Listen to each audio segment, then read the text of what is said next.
各位同學老師，大家好，我係小五正班周志漢同學。今日我想同大家分享一個關於減碳嘅故事。大家有冇覺得我哋嘅夏天一年比一年熱啊？常識老師就話俾我哋聽，係因為地球暖化造成嘅。而形成地球暖化嘅元兇係因為太多二氧化碳啦。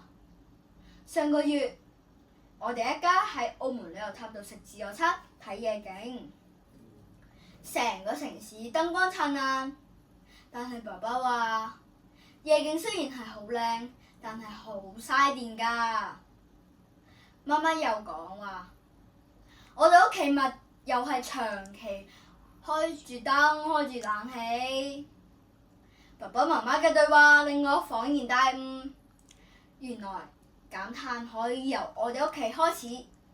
於是我哋就成立咗一個家庭減碳小組，我就負責監督隨手關燈、關電視，確保冷氣機唔可以低過25度。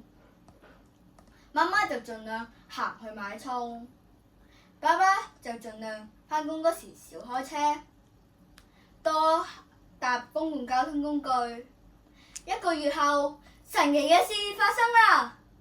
我哋屋企嘅電費慳咗1/3，咁樣唔單止慳咗錢，更重要嘅係為減碳出咗一分力。同學們，保護地球其實係一件好簡單嘅事，只要由生活開始做起，隨手關燈，多行樓梯，珍惜用水，每個人都可以成為一個減碳嘅小幫手。多謝大家。